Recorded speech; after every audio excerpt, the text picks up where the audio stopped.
오늘은 정말 깔끔한 이혼을 한 듯한 차은경을 보니 정말 시청자의 입장에서 보아도 후련할 듯한데요. 끝까지 지저분한 모습을 보여준 김지상은 결국 마지막엔 제이를 위해서였지만 차은경에게 사과를 했습니다. 너무 늦은 감이 있긴 했지만, 그리고 김지상은 제이에겐 자신이 무조건 필요하다고 생각했지만 그 무엇보다 자신이 한 행동으로 인해 제이에게 필요 없는 사람이 된 것을 뒤늦게라도 깨닫는 듯한 모습이었죠. 그런데 마지막에 오대규가 차은경을 해고하라는 말은 정말 충격적이었습니다. 그 이유는 무엇일까요? 저와 함께 알아보시죠. 차은경은 딸 제이를 위해 정성스럽게 밥을 차려주었습니다. 제이는 엄마가 해주는 밥이 이제 아빠와 함께 해먹던 것과 똑같다고 말하며 미소를 지어 보였죠. 차은경은 그런 제이의 반응에 마치 사법시험을 통과한 것보다 더 기쁘다고 말하며 딸과의 소소한 행복을 만끽했죠. 하지만 제이의 마음속에는 무거운 고민이 자리 잡고 있었습니다. 제이는 엄마에게 아빠 집에 가고 싶지 않다고 말하며 자신이 아빠와 약속한 게 아니니 가기 싫다고 솔직하게 털어놓았죠. 법원에서 있었던 일 때문에 아빠를 만나는 게 불편해졌다는 말에 차은경은 마음이 아프지만 제이의 감정을 존중하기로 한 것이죠. 저라도 제이라면 아빠를 만나기 싫을 것 같기도 한데요. 제이는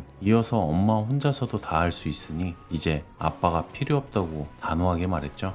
아빠는 곧 태어날 아기를 돌봐야 한다고도 덧붙였죠. 제이가 계속해서 아기에 대해 신경을 쓰고 있었다는 점에서 제이가 겪은 감정적인 혼란이 느껴졌습니다. 한편 한유리는 전은호의 소개로 새로운 의뢰인을 만납니다. 해당 의뢰인이 이번 회차에 나온 이유는 모두 다 차은경을 각성시키기 위한 사람이었습니다. 최초 상담을 의뢰인과 하면서 한유리는 빈둥지 증후군을 겪고 있는 의뢰인의 마음을 이해하려 노력합니다. 황혼이혼의 비율이 점점 늘어나고 있는 현실에 안타까움을 느끼면서도 결혼이라는 울타리의 소중함을 알기에 자신은 비혼주의자라고 밝히죠. 한유리는 결혼을 하게 되면 그 울타리를 지키기 위해 많은 노력을 쏟아야 한다는 사실을 자신의 가정을 통해 알고 있었죠. 하지만 이혼 변호사임에도 불구하고 아이러니하게도 이혼을 설득하려는 한유리의 모습은 그녀의 내면에 있는 복잡한 감정을 드러내 주었죠. 제이와 다시 만난 한유리는 마지막 가사 조사에 대해 묻습니다. 제이는 이제 그 조사만 끝나면 모든 게 끝나는 거냐며 길어진 소송에 지쳐 빨리 끝내달라고 합니다. 중학교 입학을 앞둔 제이는 아빠를 더 이상 보고 싶지 않다고 말하며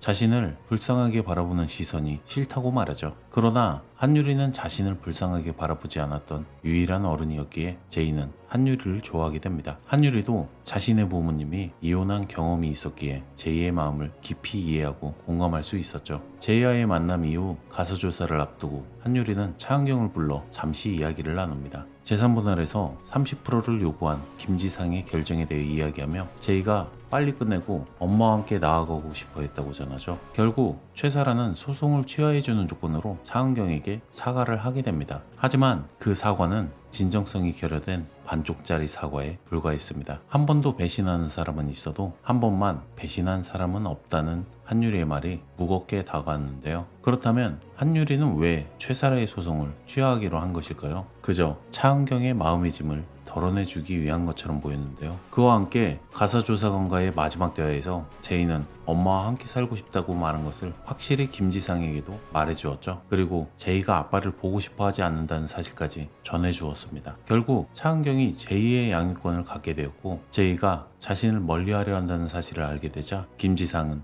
차은경에게 이게 당신이 원하던 것이 아니냐고 반문하지만 차은경은 아빠를 잃는 승소는 자신이 원한 승소가 아니라고 답합니다. 김지상은 제이와 한 번 더 만날 수 있게 해달라고 부탁하지만 차은경은 그 모든 관계를 스스로 버린 건 김지상 자신이라고 냉정하게 말해주었죠. 김지상은 상황을 좋게 끝냈으면 좋았을 거라며 차은경과의 마지막 대화를 나누었죠. 그리고 이번 10화 에피소드에 나온 부부는 자녀들과 함께 차은경을 만나러 갑니다. 하지만 자식들은 엄마의 이혼 결정을 이해하지 못합니다. 그러자 이순례는 자신이 무엇을 좋아하고 관심이 있어 하는지 알지 못하는 가족들에게 이제는 나도 내 인생을 살고 싶다고 강하게 말했죠. 자신이 가족을 버리는 이기적인 사람으로 비추는 것이 억울하다고 호소하는 이순례는 가족을 버리는 것이 아닌 이제 자신을 찾고자 한 것이죠. 대부분의 어머니는 다 똑같은 듯 보입니다. 결혼하고 아이를 낳는 순간부터 이름이 사라지고 누구 엄마라는 이름으로만 살아갑니다. 그 말은 너무나 슬픈 이야기이지만 너무나 현실적인 이야기였죠. 한편 김지상의 집에 찾아온 최사라는 모든 가사조사가 끝났다고 말하며 자신과 이제 살 것이냐 물었지만 김지상은 그것을 거부했고 지상에게 끝까지 버림받은 최사라는 김지상에게 더욱 심한 분노를 표출했습니다. 그런데 최사라는 배를 움켜쥐며 하혈을 시작하고 119에 실려가게 됐죠. 결국 병원에서 최사라는 유산했다는 사실을 듣게 됩니다. 김지상을 향해 우리는 이제 끝인 것 같아 라고 말하는 최사라는 오히려 유산이 잘 된 듯 보였죠. 그 덕분에 김지상과의 관계를 정리하는데 후련했을 듯한데요. 애초에 김지상은 최사라와의 미래를 진지하게 생각해 본 적이 없었던 사람이었죠. 최사라는 김지상에게 당장 떠나라고 말하며 더 이상 그를 보고 싶지 않다고 단호히 말했습니다. 또한 최사라는 직장도 사랑하는 사람도 아이도 모두 이렇기에 더는 그와의 관계를 지속할 이유가 없던 것이었죠. 한편 제이는 아빠를 만나는 것이 불편해지고 김지상과의 관계는 점점 더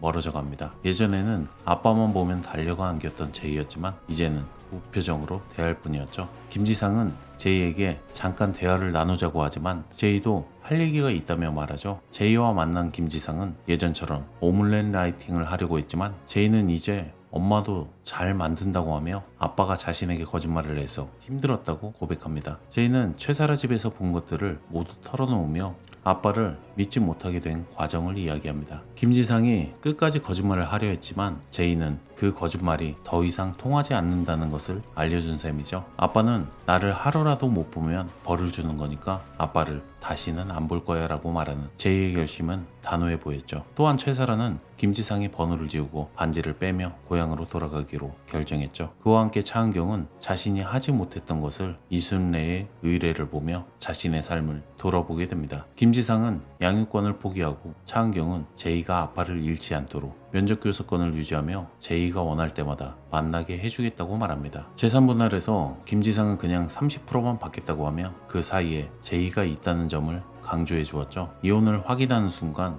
지상과 은경은 과거에 행복했던 순간들을 떠올리며 그 시절의 기억에 잠시 젖어드는 모습을 보여주었죠. 마지막으로 하고 싶은 말이 없냐는 질문에 김지상은 미안하다라는 말을 했습니다. 차은경은 진작 그랬어야 했다고 생각하지만 모든 것이 끝난 후에야 나온 사과에 그저 담담하게 반응할 뿐이었죠. 차은경은 제이만을 생각하며 제이를 잘 키우겠다고 다짐해 주었죠. 집에 돌아온 차은경은 제이가 아빠를 당분간 보고 싶지 않아 한다는 말을 듣고 아빠와 관련된 물건과 사진들을 모두 한 곳에 모아두며 가슴 아파하는 모습을 보여주었죠. 이후 변호사 동료들은 차은경을 위해 이혼 축하 파티를 열어주며 그녀의 기분을 달래주었습니다. 차은경은 한유리 변호사에게 사건을 맡긴 것이 정말 좋은 선택이었다며 진심으로 고맙다는 인사를 전했죠. 한유리는 차은경에게 과거에 회사와 집이 인생의 전부였다면 이제는 변호사이자 엄마인 자신을 넘어 새로운 자신을 찾아가야 한다고 조언해 주었습니다. 변호사는 의뢰인의 막장 다음 첫 장을 넘겨주는 사람이라고 말하는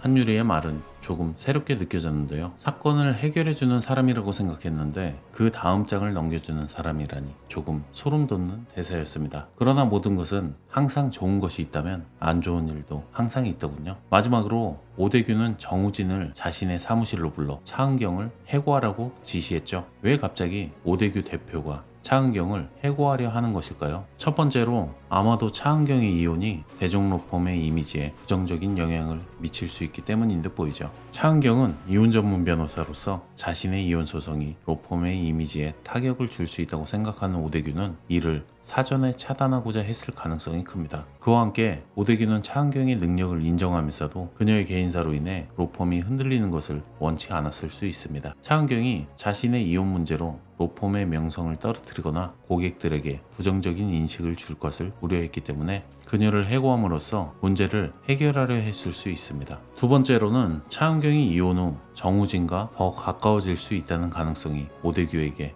큰 우려로 다가왔을 수 있습니다. 정우진은 차은경과 오랜 시간 함께 일하며 깊은 신뢰를 쌓아왔고 이러한 관계가 업무적인 선을 넘어설 가능성은 오대규에게는 위험 요소로 보였을 수 있습니다. 만약 차은경과 정우진이 개인적인 관계로 발전하게 되면 오대규가 그 상황을 통제하기 어려울 수 있게 이로 인해 차은경을 해고한 것이겠죠. 제가 생각하는 마지막 세 번째는 아마도 오대규가 일부러 차은경을 해고한 것처럼 보이는데요. 많은 마음고생을 했을 것을 알지만 차은경의 성격을 알기에 일부러라도 해고하지 않는다면 마음의 안정을 찾을 시간을 가지지 못할 것 같아 보여 일부러 해고하는 척을 한 듯 보입니다. 정우진이 자고 있는 오대규를 바라보며 애틋하게 아버지라고 부른 장면을 보았을 때 나쁜 사람은 아닌 것처럼 보이기에 말이죠. 잠깐 휴식을 거치며 변호사로서의 차은경이 아닌 제2의 엄마로서의 차은경의 시간을 갖도록 일부러 해고를 한 듯 보였는데요. 결국 차은경은 휴식을 거친 후 바로 복귀할 것임을 알 수가 있습니다. 아무도 날 필요로 하지 않는 것 같다는 차은경의 말은 이와 반대로 자신을 찾는다는 것을 뜻하기 때문이죠. 여러분들이 보시기에 오대규는 왜 이혼을 하자마자 정우진에게 차은경을 해고하라고 시킨 것처럼 보이시나요? 여러분들의 의견을 댓글로 알려주세요. 시청해주셔서 감사합니다.